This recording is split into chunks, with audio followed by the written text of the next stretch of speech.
Estimado público asistente, nos complacemos en anunciar la segunda llamada.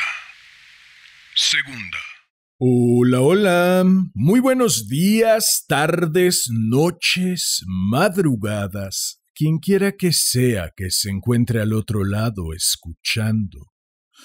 Queridos gatos locos, en informática y específicamente en programación existe un término que tomaremos prestado y que adaptaremos para hablar de la autora del día de hoy, anidamiento o nesting. Se dice que un código está anidado cuando dentro de una función, a menudo una función condicional, aunque no exclusivamente, se encuentra otra u otras funciones que también pueden ser condicionales o no. Para no enredarnos sobremanera en palabras incomprensibles, pongamos un ejemplo puramente ilustrativo y sobremanera simplista. Imaginemos que queremos escribir un libro de cuentos. Mi libro hipotético se va a llamar, yo qué sé, A la sombra de los peces abisales. Me gusta. Es más, alguno de mis libros algún día llevará ese nombre. Vale. La primera condición para escribir este libro hipotético de cuentos hipotéticos será que algunos de esos cuentos hipotéticos estén relacionados entre sí. Imaginemos que ya hemos escrito el cuento número 1. El mío llevará por título La sombra de un viejo pez. Ahora nos disponemos a escribir el cuento número 2. El mío llevará por título Donde los peces abisales se reúnen a comer. Para asegurarnos de cumplir la primera condición, haremos uso de condiciones anidadas, que en este caso serán presentadas a modo de preguntas. La primera pregunta será: ¿algún personaje del cuento número 2 es el mismo que algún personaje del cuento número 1? Solo existen dos respuestas posibles, sí o no. Si la respuesta es sí, simplemente escribiré el segundo cuento y habré cumplido la condición. Pero si la respuesta es no, entonces se abre una nueva pregunta. ¿Algún personaje del cuento número 2 podría ser algún personaje del cuento número 1? Si la respuesta es sí, entonces se hacen las adaptaciones pertinentes para que se cumpla con la condición y se escribe el cuento. Pero si la respuesta es no, entonces se abre una nueva pregunta. ¿Deseo que algún personaje del cuento número 1 haga aparición en el cuento número 2? Si la respuesta es no, entonces se ignora la condición principal. Ya habrá más cuentos con que se puedan vincular tanto el cuento número 1 como el cuento número 2. Pero si la respuesta es sí, entonces se abre una serie de preguntas que tarde o temprano permitan que el personaje del cuento número 1 haga aparición en el cuento número 2. A partir de aquí no continuaré porque el universo de preguntas puede resultar tan amplio como amplia sea la brecha a reducir entre el cuento 1 y el cuento 2, y el universo de posibilidades para acercar esas dos brechas es tan amplio, yo diría tan infinito, como infinitas son las posibilidades creativas en sí. Y esta introducción, si me fuera por esos derroteros, jamás tendría fin. Quizás se imaginen ya a qué vino esta brevísima y simplistísima clase de programación anidada dentro de esta retahíla que es la introducción, esta última anidada a su vez dentro de lo que será este capítulo, y este otro anidado también dentro de lo que es este rinconcito sonoro. Todo ello anidado probablemente hasta el infinito, tanto en la mente detrás del micrófono, es decir, la mía, como en la mente detrás del cuento del día de hoy, es decir, la de la autora. Si no lo han imaginado, se los revelo. El cuento que les leeré el día de hoy pertenece a una bellísima colección de cuentos que lleva por título El niño que comía lana.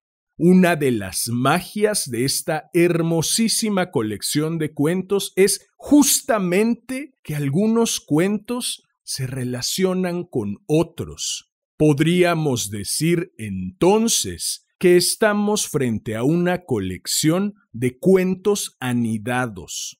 Ustedes saben, porque se los he contado muchísimas veces, que me encanta seguir hilos. Y tal parece que a la autora del día de hoy, al menos para este libro, le dieron unas irrefrenables ganas de hilar.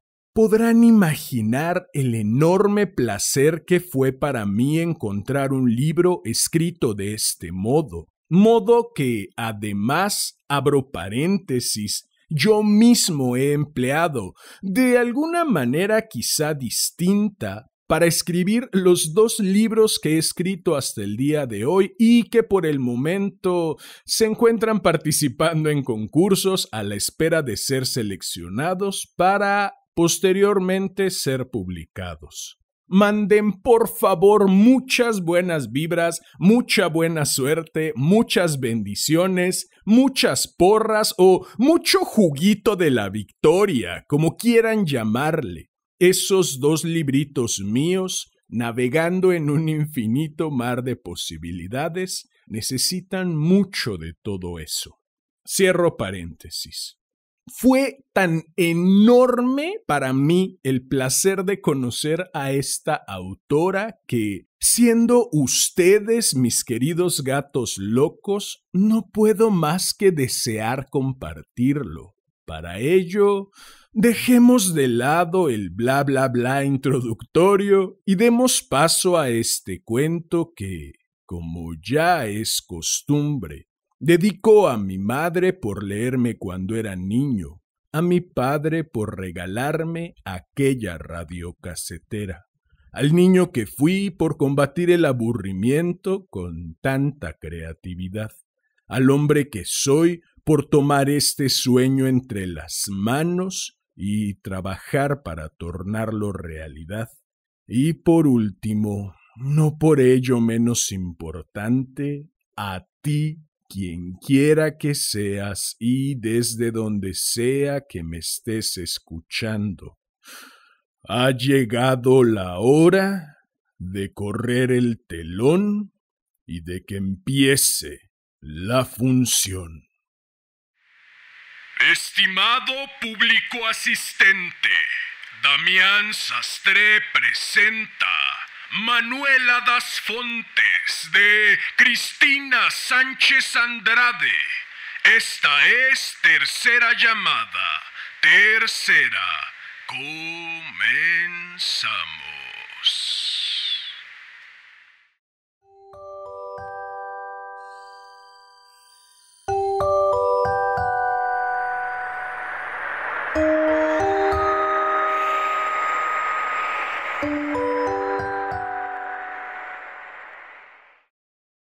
Las 10 de la mañana y ya olía a ceras fregadas y a sopa de fideos.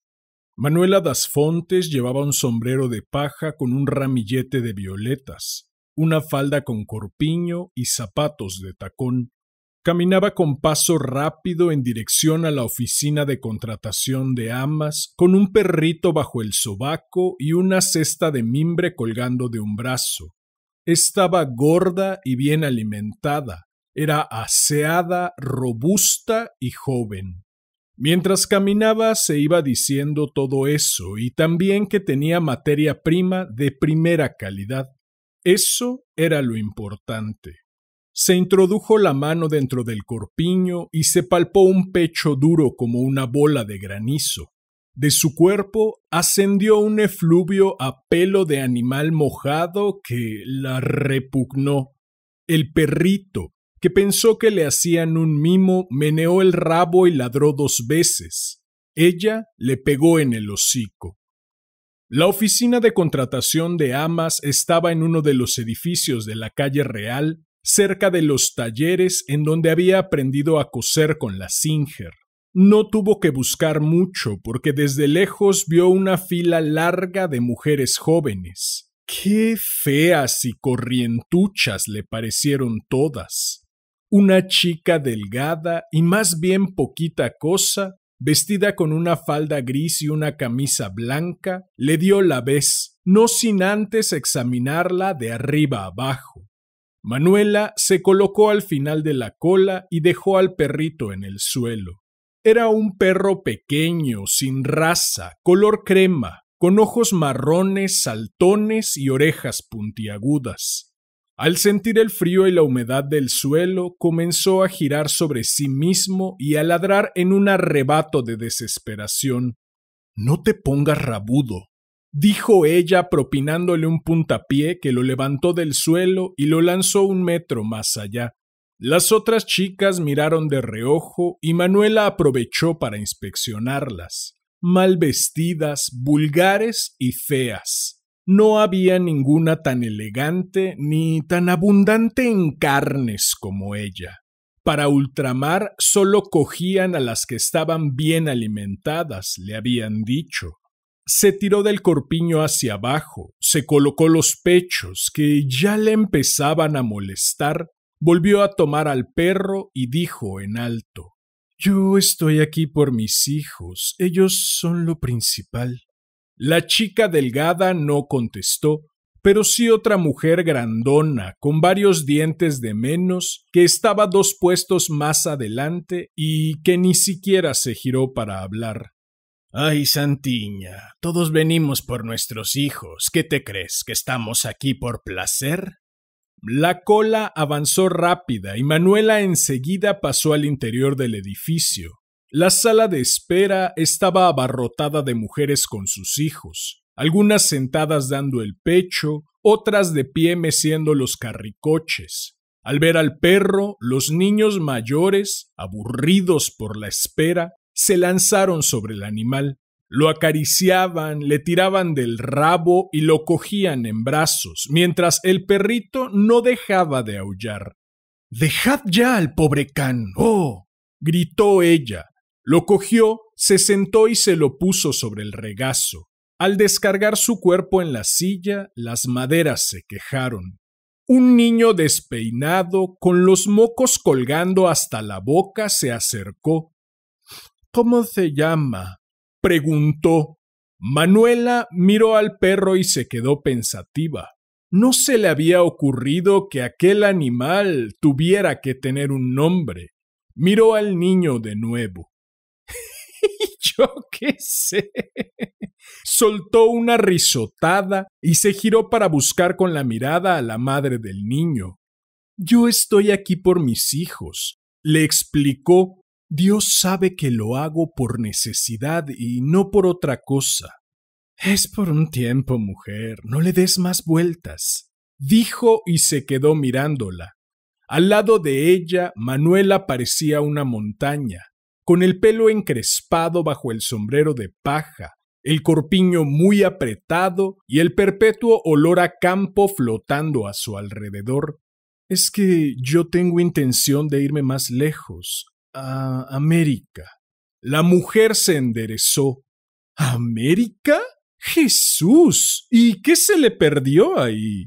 Manuela das Fontes se fijó en que la mujer tenía manchas de café en la camisa y pelos en el bigote. También reparó en sus ojos, negros y densos en las profundidades oscuras, como las insondables aguas del mar, y claros y luminosos hacia la superficie, donde parecían azules. Era una mirada vulnerable y de una extraña desnudez. Reconocía esa mirada porque era la que veía en su propio rostro cada mañana. la de la mujer atravesada por una oscura herida. Manuela desvió la vista. Pensó que nadie la entendía de verdad y que nadie jamás sufriría como ella. Muchas veces le daba por pensar así, sobre todo por las noches, cuando su marido roncaba a su lado y ella no podía dormir, pero también se decía a modo de consuelo que no tenía nada que reprocharse, porque siempre había cumplido con sus obligaciones y que eso era lo principal. Miró el reloj de la sala. A esa hora ya solía estar sentada cosiendo, con el niño colgado al pecho. A esa hora ya tenía a los otros arreglados y desayunados. Había fregado el piso de rodillas, picado la leña para el horno, avivado el fuego, apartado unas versas para los conejos, planchado la camisa de su marido, oreado las sábanas, hecho la bechamel para las croquetas. A esa hora, el señor era testigo, ya había cosido 7 pares de ojos de cristal. No se puede respirar de tanto calor, dijo a modo de respuesta y dejó escapar un resoplido. Quedaron las dos mujeres en silencio. El perro le lamió una mejilla. Ella le volvió a pegar en los morros y lo depositó en el suelo. En su lugar tomó la cesta y se la colocó sobre el regazo. Sacó 2 o 3 huevos duros, una cebolla, un trozo de pan de centeno, un pedazo de tocino y otro de chorizo y lo dispuso todo sobre el banco. Mordió uno de los huevos y un poco de cebolla cruda y empezó a masticar. El perrito estornudó 3 veces y ella lo mandó callar. La otra mujer la miraba. De pronto dijo, como si acabara de despertarse de un sueño: pues dicen que por América los recién nacidos tienen dientes, que nacen con ellos y que muerden como diablos, que por eso buscan a mujeres de por aquí. Manuela suspendió la masticación y dejó el huevo en la cesta. Respiraba con dificultad y unas gotitas de sudor le bajaban por la frente. No diga usted barbaridades. ¿Cómo iban a nacer con dientes? Oh, eso no es normal. Yo solo digo lo que escuché. Además, dijo señalando al perro, ese de ahí también tiene dientes. Después de más de 1 hora de espera, cuando Manuela empezaba a pensar que reventaría, una enfermera anunció su nombre. Al ver que tenía intención de entrar con el perrito, le indicó que lo dejara afuera. Manuela se lo encomendó al niño de los mocos y a continuación pasó a la sala de reconocimiento. Mientras se quitaba el sombrero de paja, miró a su alrededor. Era una estancia luminosa y grande, con las paredes recubiertas de azulejos blancos, aunque con aire un tanto rancio, con una camilla, la mesa, la silla del médico y poco más. Olía a lejía. La enfermera le indicó que dejara el sombrero en el perchero y que se sentase sobre la camilla. Fuera, el perrito había empezado a ladrar. Entró el médico, un tipo calvo y alto, con bata blanca, de rostro inexpresivo. Se dirigió a la camilla y sin decir nada le tomó las manos, se las volvió y le inspeccionó las uñas. Luego tomó el otoscopio que le pasó la enfermera y se lo introdujo primero en un oído y a continuación en el otro. Le palpó la garganta, le hizo un gesto para que abriera y miró dentro de la boca con una linterna. Espantado por el aliento a cebolla, se la mandó cerrar. Al otro lado de la puerta, el perrito no dejaba de ladrar. El médico siguió con la inspección y sin pensarlo 2 veces, de manera casi mecánica, le desabrochó el corpiño. Entonces, entre las apreturas del sostén se abrió paso con ímpetu, como lava caliente que sale del volcán, la carne aprisionada. 2 senos descomunales y palpitantes, de aureolas muy oscuras como ojos que buscan la luz. Turbado, el médico bajó inmediatamente la mirada. De su pecho nació un gemido que no pudo reprimir.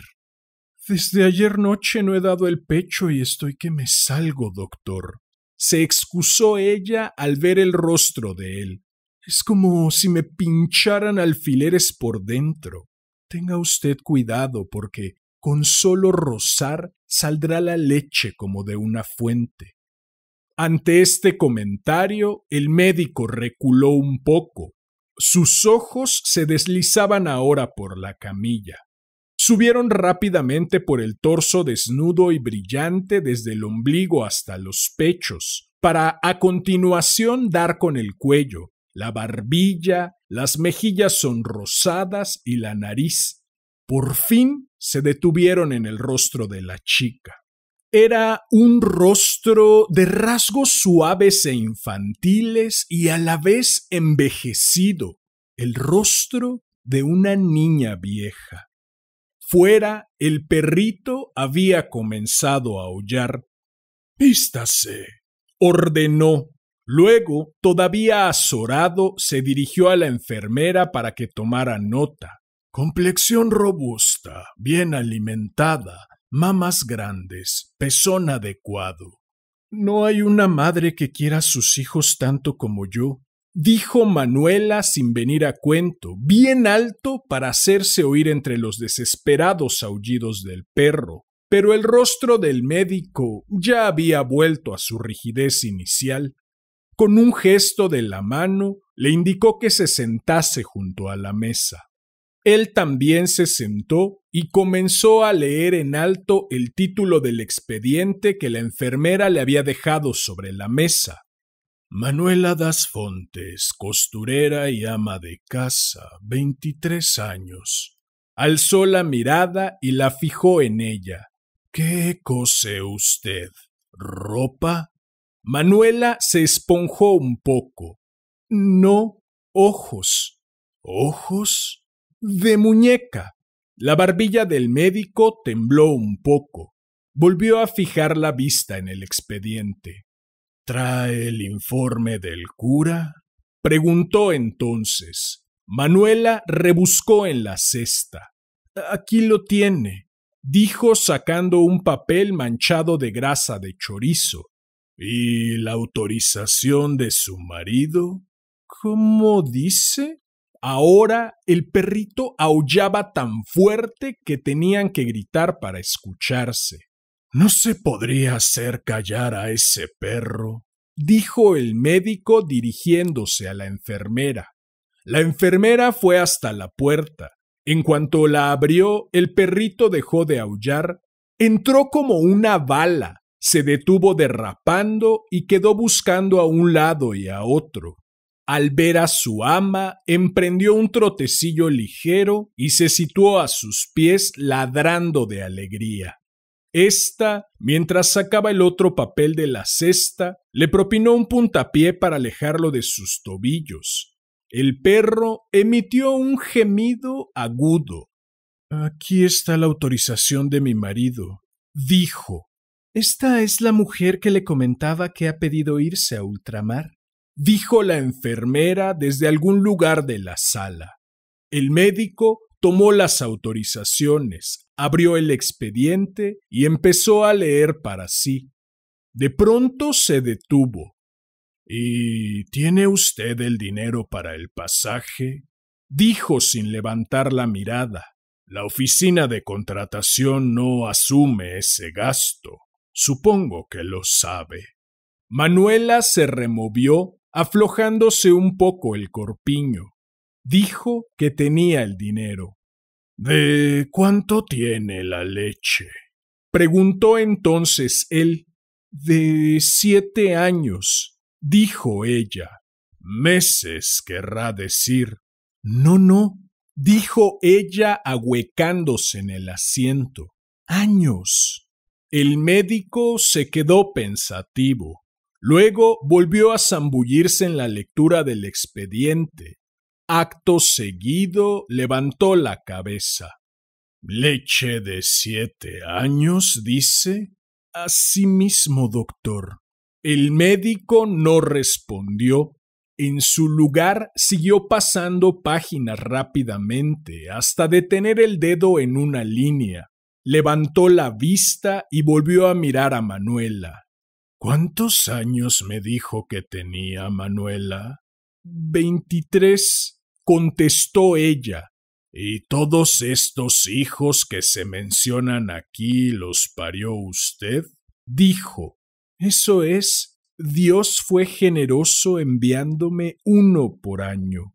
La chica volvió a sonreír, pero por primera vez la piel alrededor de la boca se tensó y en el cuello aparecieron unas venitas azules.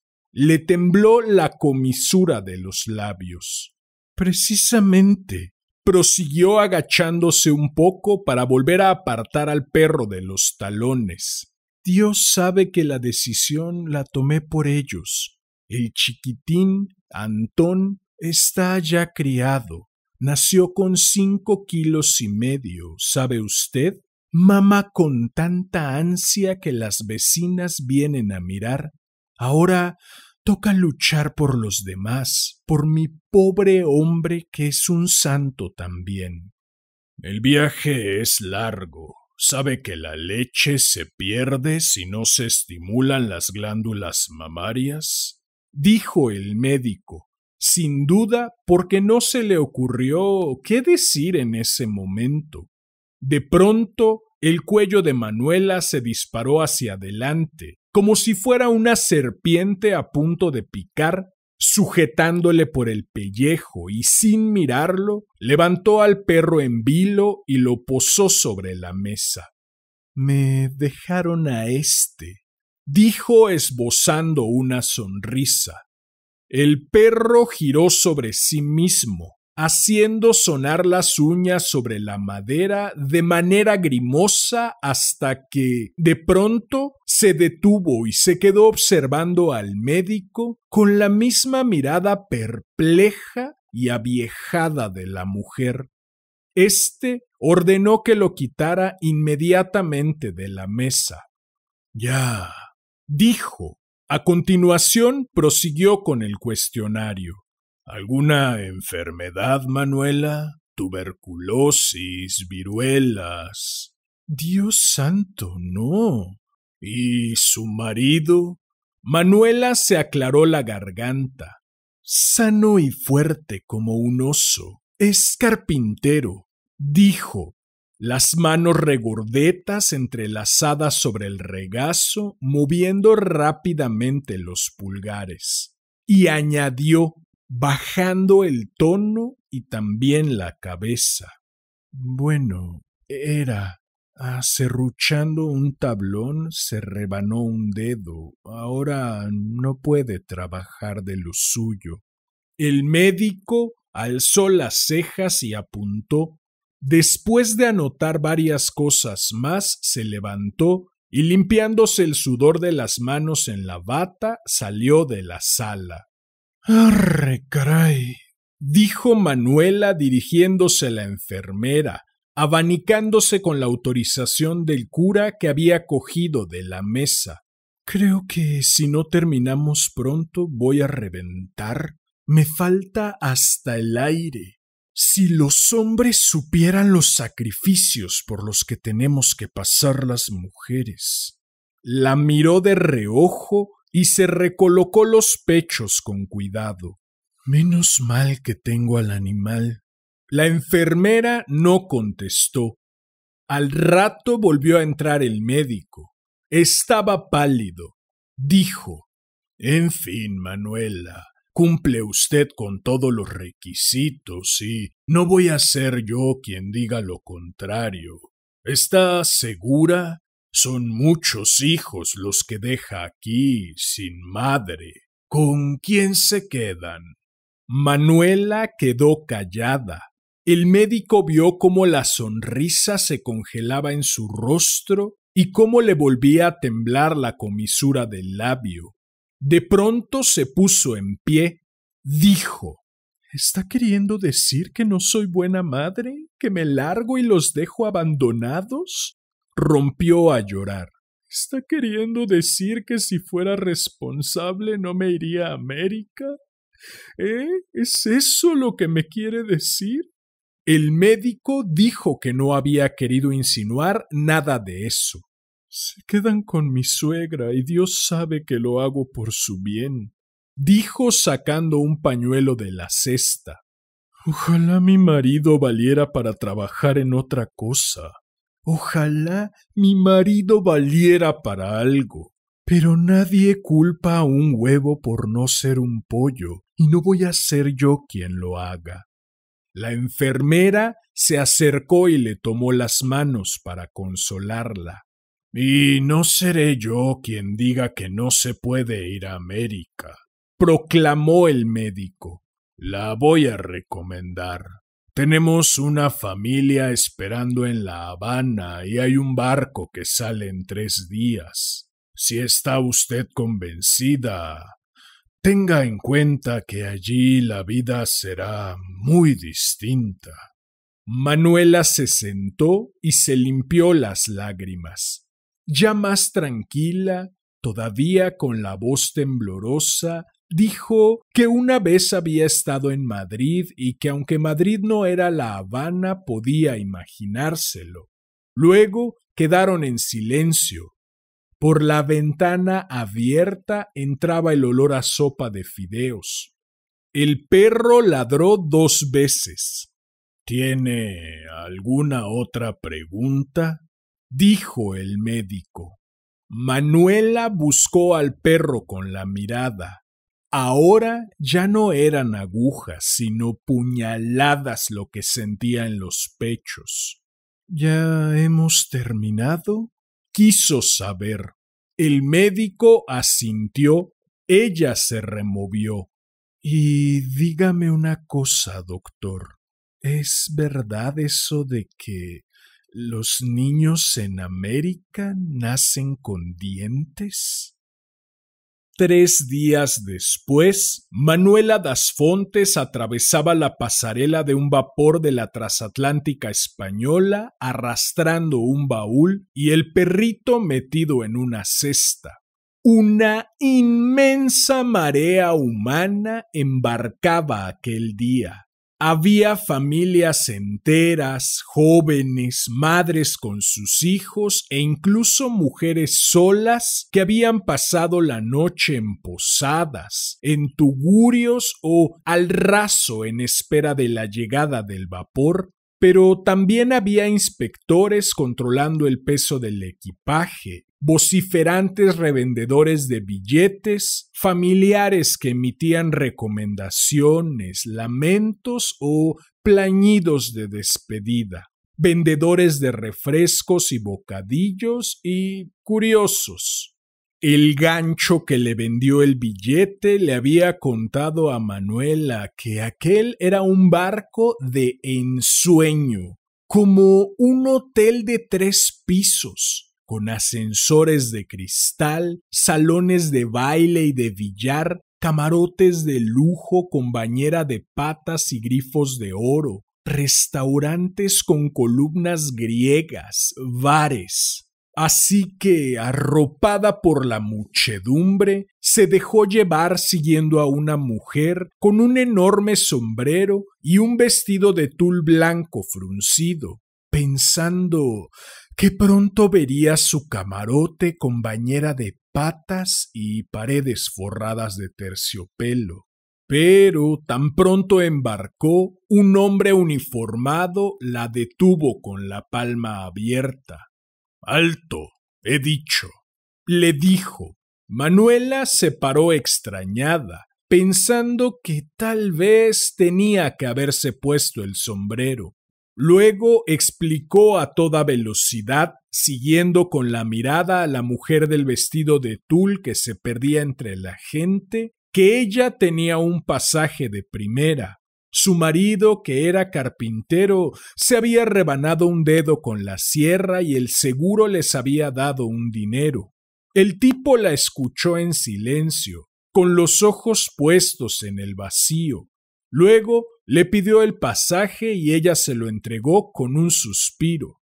Después de revisarlo, el hombre señaló la escalera y le indicó que tenía que ir por allí. Así que bajó, atravesó pasillos estrechos y rincones oscuros, arrastrando el baúl con una mano y sujetando la cesta del perrito con la otra, hasta llegar a una zona atestada de emigrantes.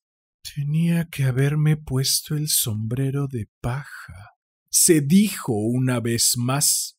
Al entrar en aquel tugurio con olor a meados, se dio cuenta de que ni siquiera había camarotes y que los pasajeros se distribuían en literas dispuestas en los entrepuentes de las bodegas. Tocó a un hombre por la espalda, le entregó su pasaje y le preguntó si por casualidad sabía a dónde tenía que ir. El hombre miró el billete. Dijo: «Es igual que el nuestro, 4ª clase». Fue entonces cuando Manuela dejó caer el baúl y se sentó sobre él. Mientras comía uno de los bocadillos de chorizo frito que le había hecho su suegra, comenzó a llorar con el perrito en el regazo. Repetía entre hipos: «Tenía que haberme puesto el sombrero de paja». Pasó toda la noche despierta, abrazada al perrito y sollozando entre oscuros bultos que a cada rato la chistaban para que callara. Al día siguiente, un grupo de mujeres le ofreció café, un pedazo de pan de centeno y tocino para desayunar. Tenía hambre. Se sintió reconfortada y aceptó de buena gana. Pasaban los días y Manuela apenas se movía de aquella zona del barco, instalada en una rutina que tenía como objetivo espantar el miedo y la morriña. Desayunaba, comía y cenaba con aquella gente. Por las tardes las mujeres se juntaban a charlar, a calcetar, a contar chistes o a jugar a las cartas. Recordaban con nostalgia lo que dejaban atrás y entonces Manuela daba rienda suelta a la congoja hablando de su aldea, de su casa, de los robledales, de las campanas de la iglesia doblando a muerto, del soto, de su marido sin dedo y de sus hijos, ahora a cargo de su suegra. Había conocido a su marido en el puesto de rosquillas de la romería de la Virgen. Al principio le dio largas porque era más feo que una noche de truenos, pero después de unas semanas consintió en ir a pasear con él. Cuando estaban bajo unas parras, el hombre le propuso que se tumbara sobre un banco de piedra. «No, hasta no estar casados», dijo que le dijo. «Oh, eso no es necesario», dijo que contestó él. Lo empujó con tal fuerza que quedó sentado en el suelo y ella se marchó corriendo. Decidió que jamás volvería a ver a aquel hombre. «Pero te casaste con él», dijo una de las mujeres. Manuela se encogió de hombros. «Son cosas que pasan», contestó y añadió. «Pero el Señor fue generoso enviándome un niño por año». Para ilustrar sus historias, sacaba del baúl una foto descolorida de su marido, un gorrito de lana de su Antón que antes de mostrar llevaba a la nariz para aspirar su olor, un frasco con las amígdalas de su Pepín conservadas en éter, varios dientes y muelas de los demás metidos en un trocito de tela, algunos ojos de cristal de muñecas que aún no había cosido, un rosario y una cajita con tierra del huerto. Todo envuelto entre la ropa y los restos de comida, de manera que cada vez que abría el baúl, una varada nauseabunda mezcla de humedad, suciedad y tufos que se desvanecen le subía hasta la nariz. Manuela contó también que ella misma había tenido que enterrar el dedo que su marido se había rebanado con la sierra en una pequeña tumba cavada en el jardín junto a la higuera. También contó que había tenido que cubrir la sepultura con muchas piedras por miedo a que alguien lo robara. Galicia desaparecía lentamente. Los días eran largos, pero no importaba porque el mundo estaba empezando. Como el resto de los pasajeros, Manuela se volvió hacia América, esperando el día en que sus costas surgieran ante la vista y que al otro lado del mar todo fuera mejor y distinto. Cada 3 o 4 horas llamaba al perrito, que acudía de inmediato, emitiendo un alegre ladrido y haciendo sonar las pezuñas al trotar por el suelo de madera del camarote. Mientras las otras mujeres discutían o repartían las cartas, ella desaparecía durante un rato con el animal. Al volver, el perrito ronroneaba como un gato ahito y se quedaba dormido sobre su regazo. A veces las otras mujeres detenían el juego o la calceta para mirar enternecidas y lanzar halagos a aquella mujer que, con 23 años, había tenido que dejar la aldea en busca de un porvenir para su numerosa familia. Al oír los halagos, ella se apretaba al perrito contra el pecho. Contestaba entre sollozos, hablando en gallego y como para sí. No tengo ningún mérito. Es lo natural en una madre. Cualquiera haría lo mismo. Ninguno de los que viajaban en cuarta había estado en Cuba, pero poco a poco, guiados por una suerte de instinto, fueron dejando las historias de la aldea para sustituirlas por lo que habían oído de la isla. Durante la travesía se pasaban las horas imaginando cómo sería aquel continente en donde todo el mundo era bienvenido. Manuela decía que uno de un pueblo vecino al suyo había estado en La Habana, que volvió rico, viejo y cojo, y que en su casa tenía un esclavo negrito que lo abanicaba y le cortaba las uñas de los pies. Otra mujer había oído que en Cuba el oro colgaba de los árboles como si fuera fruta. De modo que cuando ya llevaban la mitad del viaje, todo era La Habana, el oro y los negritos, el puerto y la selva con loros parlanchines. La ilusión les ayudaba a olvidar. A Manuela cada vez le espantaba más abrir el baúl. El olor a humedad y sucio impregnaba ahora toda la ropa y no hacía más que levantar el brazo para olerse el sobaco. A veces sacaba el frasco con las amígdalas, abría el pedazo de tela con los dientes de sus hijos o tocaba la tierra de la huerta, pero poco a poco, ante la desagradable perspectiva de tener que abrir el baúl, fue abandonando la costumbre. Un día se despertó agitada. Había soñado que allá en la aldea alguien había desenterrado el dedo de su marido y se lo había llevado, y que a ella le hacían devolver el dinero del seguro. Al abrir los ojos se sintió confusa. Una varada a podrido flotaba por el camarote. A partir de entonces, una intuición vaga e imprecisa empezó a perfilarse en su mente. Un día abrió el baúl y, aguantando la respiración, cogió el latillo con los dientes, los ojos de cristal y el frasco con las amígdalas de Pepín.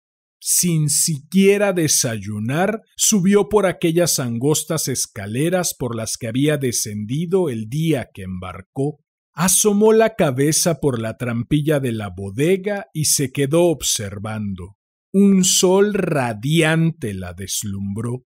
Un poco más allá paseaban unas señoras con sus hijos y las criadas. La brisa levantaba deliciosos aromas y todo estaba luminoso. Nunca había visto nada igual, ni siquiera en Madrid. Quedó fascinada por el movimiento elástico de las mujeres al caminar, por el crujir de las sedas de sus vestidos, por sus sombreros adornados de plumas y las medias de seda, por los guantes ajustados, por los tocados, por su manera de hablar. Subió lentamente hasta cubierta. Sin que nadie la viera, se acercó a la barandilla y lanzó el frasco con las amígdalas de su Pepín, los ojos de cristal y los dientes al mar. Ya está. Suspiró y volvió a bajar. Durante el resto del día se sintió muy aliviada. Pasó toda la noche pensando que aquellas mujeres que olían tan bien debían de tener pastillas de jabón. A la mañana siguiente volvió a subir con el perrito aplastado bajo el sobaco. Avanzó hasta la zona de camarotes de primera. Al ver que un matrimonio salía de uno de ellos para dirigirse al restaurante, se metió dentro y dejó suelto al animal. Miró a su alrededor. ¡Arre, caray! Eso sí que era lujo. Las camas tenían colchas brillantes, los suelos estaban alfombrados y las paredes forradas. En el aseo cogió un frasco de cristal verde y apretando la perola se perfumó. Eso sí que era oler como una señora. Sobre una jabonera dorada con forma de concha encontró una pastilla de jabón. Se la introdujo en un bolsillo y salió. Avanzó unos metros por el pasillo cuando se dio cuenta de que se había dejado al perrito. Volvió a entrar en el camarote y lo encontró husmeando en la maleta abierta de la señora. Al verlo, Manuela le pegó en los morros. «Vai, cheboa», le dijo. Lo cogió en brazos y a punto de salir, se detuvo junto a la puerta. Uno de los vestidos de raso color marfil, con aplicaciones de seda roja, había atraído su atención. Se dio la vuelta, tomó el vestido, se lo escondió entre las faldas y salió. Al día siguiente volvió a subir a cubierta, con el traje puesto y el perrito que enseguida atrajo la atención de varios niños que jugaban. «¡Qué mañana de viento!», dijo dirigiéndose a unas señoras. «¿Van ustedes a menudo a La Habana?». Mientras los niños jugaban con el perrito, una de las mujeres de tez muy blanca explicó que vivían en La Habana y que regresaban de visitar a sus padres, que estaban muy mayores. También explicó que allí tenían un negocio de sombrillas. «¿Y usted?», preguntó. «Yo voy a La Habana para reunirme con mi hijo de 8 años. Le llevo el perrito de regalo. A mi marido acabo de darle sepultura en el lugar en el que él pidió ser enterrado, en la huerta, bajo la higuera». Y añadió: «En mi maleta llevo un poco de tierra de ese lugar». Así mismo le salieron aquellas palabras. Un marido enterrado y un solo hijo que la esperaba en La Habana. Las palabras la sorprendieron, pero también la hicieron sentir ligera, como cuando los pechos le apretaban y por fin se aliviaba dando de mamar. A partir de ese momento subió todos los días a primera. Siguió contando cosas sobre su vida, haciendo que la mentira engordara como una bola de nieve. Su marido, con quien también había vivido en La Habana durante 10 años, había sido un rico empresario del ramo del tabaco que nunca había dejado de pensar en Galicia y en los suyos. De hecho, aparte de ir a enterrarlo, había hecho entrega al alcalde del pueblo de una suculenta donación con la que ahora iban a construir una escuela para los niños sin recursos. Conforme pasaban los días y se mezclaba más y más con los pasajeros de primera, fue arrojando pertenencias por la borda. La tierra del huerto, el rosario, el vestido viejo. Antes de caer al agua, éste se infló con el viento y permaneció un rato suspendido en el aire. Parecía una mujer gorda que desaparece en la distancia. El perrito se había hecho muy popular y, como los niños peleaban por jugar con él, Manuela siempre estaba rodeada de madres e hijos. Un día, un caballero que olía a loción de afeitar perfumada la invitó a ostras y a champán. Mientras bailaban juntos, le susurró al oído que ella era distinta al resto de las mujeres. Comenzaron a pasear del brazo por cubierta.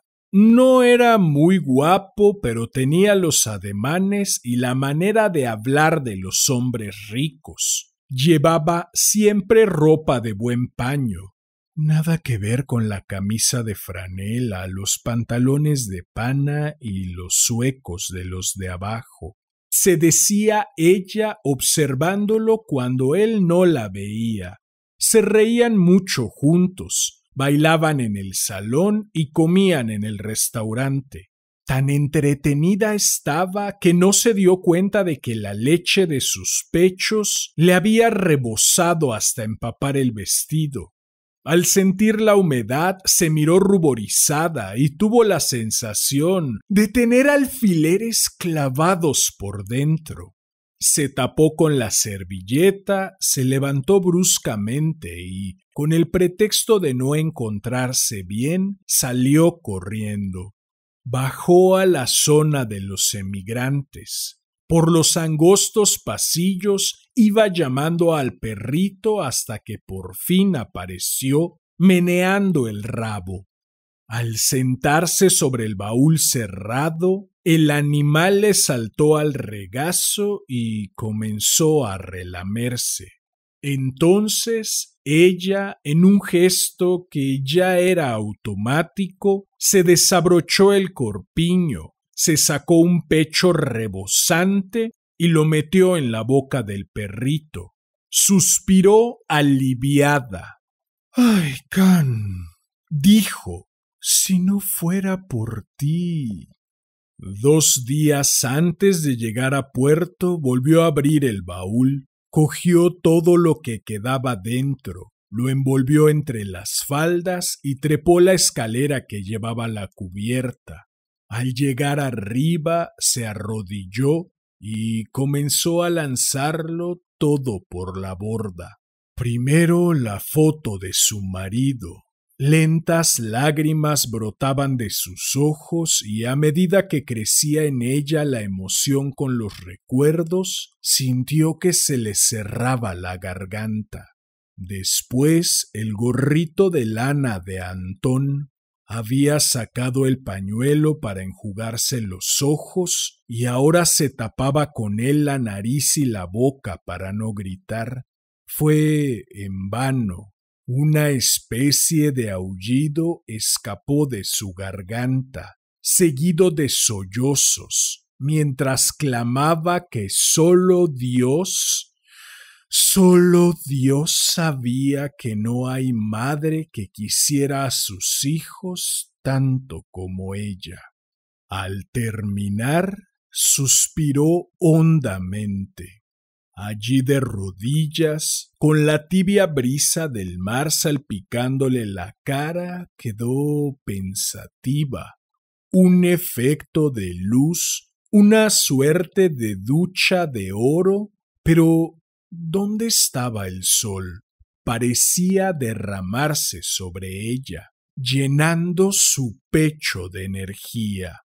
Se limpió las lágrimas con el vestido de raso y llamó al perrito, que acudió pensando que era la hora de mamar. Lo cogió, le dio un beso en los morros, el primero y el último de su vida, y lo lanzó por la borda. «Adiós, Cancillo», dijo. Se escuchó un ladrido alegre, atenuado por el viento y la distancia, y luego un plof.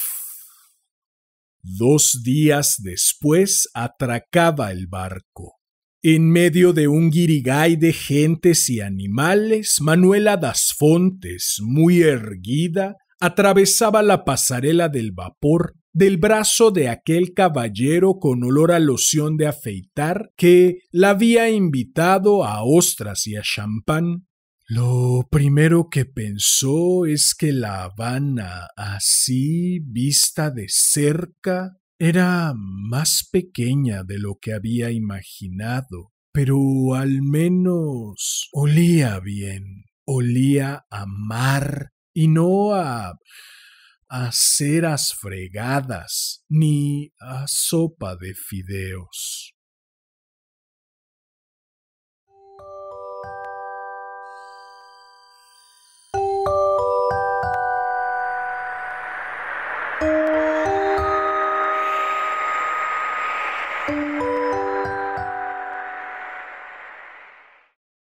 Bien, pues eso fue Manuela das Fontes de Cristina Sánchez Andrade. Espero que lo hayas disfrutado. Si fue así, agradecería enormemente que me ayudaras compartiendo, difundiendo. Vale, el placer que me causó conocer a esta autora sería un placer incompleto si no siguiéramos el hilo. En algún capítulo de los 57 que llevamos hasta el día de hoy, no recuerdo exactamente en cuál, dije una vez que no siempre lo importante yace en aquello que decimos, sino en aquello otro que ocultamos tras aquello que decimos. Manuela das Fontes se empeña mucho en repetirnos una y otra vez que no hay madre como ella. No obstante, el final del cuento resulta bastante contradictorio a su discurso. ¿Será que hay algo latente que Manuela das Fontes trata de esconder bajo su discurso manifiesto? Yo creo que sí. Si tú, como yo, ¿deseas descubrir qué es eso que Manuela das Fontes nos está ocultando? Te espero el próximo lunes, en donde con todísimo gusto daré lectura a otro cuento de esta hermosa colección escrita por esta talentosísima autora. Si deseas echarle un ojo al contenido que hasta el día de hoy he publicado, si deseas estar al tanto del contenido que publico, si deseas hacerme saber tu opinión sobre este rinconcito sonoro, o si deseas sugerir un cuento para cualquiera de las 2 secciones de este hermoso, sensual y exquisito podcast.